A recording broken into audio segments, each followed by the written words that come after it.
Hey y'all, in the last video we talked about the historical Jesus and why we can know that Jesus was a historical figure. Today we're going to talk about evidences for the resurrection of Jesus. In 1 Corinthians 15 verse 17 it says, "If Christ has not been raised, your faith is worthless. You're still in your sins." So if Christ wasn't resurrected from the dead, then our faith is totally a waste of time.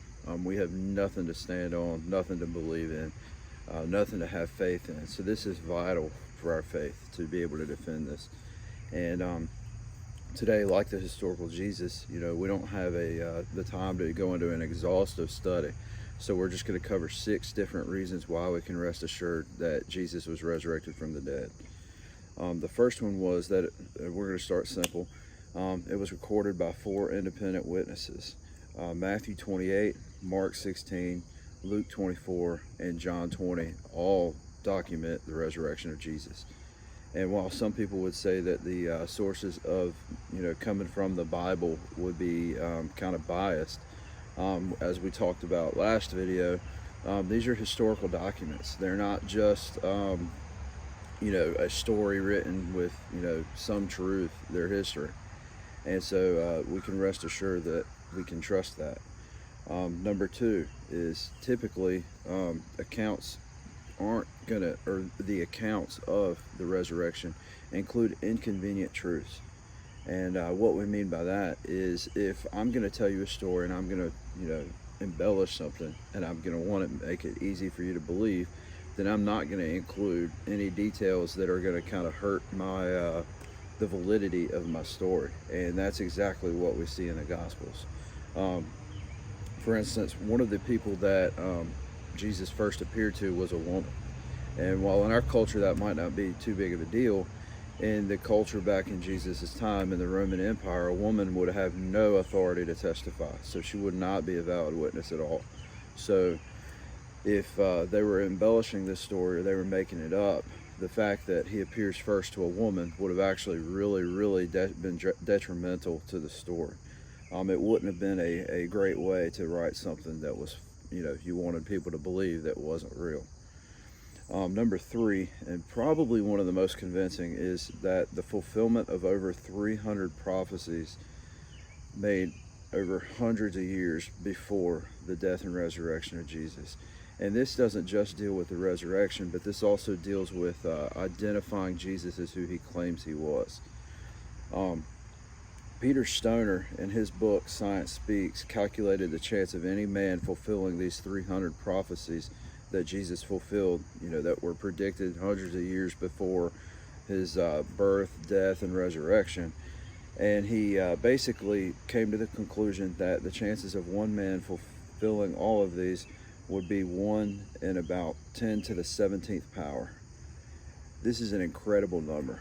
That's 1 with 17 zeros behind it. I can't even begin to say this number.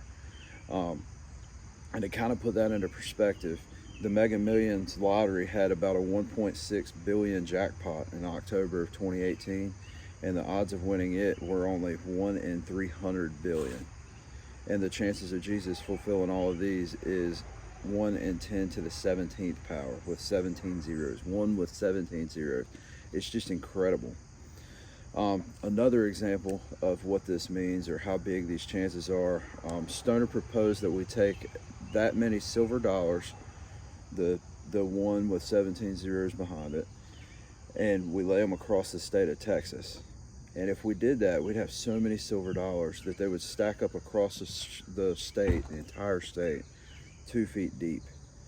Now, if you took one of those silver dollars and you marked it and stirred them all up, mixed them all up, and then blindfolded somebody and told them that to go as far as they want across Texas and to just pick out that silver dollar that you marked, that is how difficult it would be for one man to fulfill these prophecies. It's just simply incredible. Like, it's basically, on the verge of impossibility, unless it's some kind of a divine appointment and something divine is, behind this.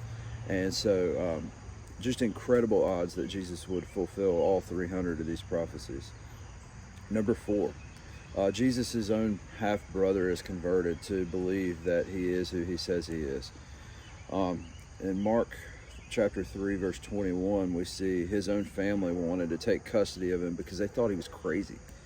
He's out here preaching, teaching, claiming to be the Son of God, and they think he's crazy. His family doesn't believe him. We see this evolve, though, throughout the scriptures, because in 1 Corinthians 15:7, Paul actually says that one of the first people that Jesus appeared to after his resurrection was his brother, James.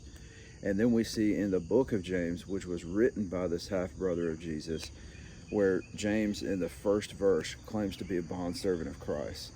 So James, Jesus' half-brother, goes from thinking that Jesus is totally crazy and wanting to go and get him and lock him up, to keep him from hurting himself or getting killed, to actually believing that he is the Son of God, that he is who he says he is, and that he's been raised from the dead. And I don't know about you, but if my brother came to me and told me that he was God and that he had been resurrected from the dead, I think he's crazy too. It would take something insane to change my mind about that. And I come to the conclusion that the only thing that could have changed his mind was that he saw Jesus crucified and then he saw him resurrected from the dead. Number 5. Back in this time period, we know after Jesus was crucified, they took his body, put it in the borrowed tomb, rolled the big stone in front of it, and then they placed Roman guards outside of it. These Roman guards, they would have guarded that body to the death, because if they had allowed anybody to come in and steal that body, or anything had happened to that body, they would have been killed for it, and they possibly would have gone and killed their families for it too, because that's how brutal the Roman Empire was. So there was absolutely no reason why these Roman guards, who were still present when they came that morning and found the empty tomb, there's no reason how anybody could bribe them or steal the body, because they would have guarded that body to the death, because it meant sure death, probably a brutal death for them themselves. Number 6, and the final reason, is the radical conversion of the apostles. So after the death of Jesus, we see the apostles scatter. We see Peter, terrified as he follows them as they take Jesus to his crucifixion. So much so that he denies Jesus 3 times. And then after that, we see after the death of Jesus, we see them all gathered up, and they're terrified in the upper room where they had just eaten the Last Supper with Jesus. And they're terrified because their rabbi, their teacher, has been taken, arrested, and killed. And they don't know if they're next. They know there's people that can identify that the fact that they were under his teaching, and their world's shaken. They went from believing that this guy was going to lead some kind of a revolt and rule the earth, to basically him being dead, and they had lost all hope, and they were terrified. And then we see the resurrection occur, and then what happens? We go to the book of Acts, and we see all of these apostles, disciples. They're standing up in front of the people. They're at the Jewish synagogue. They're preaching boldly. They're teaching boldly, claiming that Christ has been resurrected. And even to the death, some of these disciples went. Paul was beheaded for this cause. We know John was probably one of the only ones that actually, made it through his entire life. Stephen, who had probably seen Jesus and been under his teaching, he's stoned to death. The disciples that had followed him and walked with him every single day, these guys, they're thrown in prison, they're beaten, they're stoned, half to death. But they have this bold faith, and the only thing that could have changed their faith from that timid, terrified demeanor that they had before was if the resurrection was true, and that if they had actually witnessed the risen Christ. And so I believe, while this list isn't conclusive, these aren't all of the defenses for the resurrection of Jesus. I believe that these 6 kind of lay a foundation for us to begin, and I believe that they're very convincing.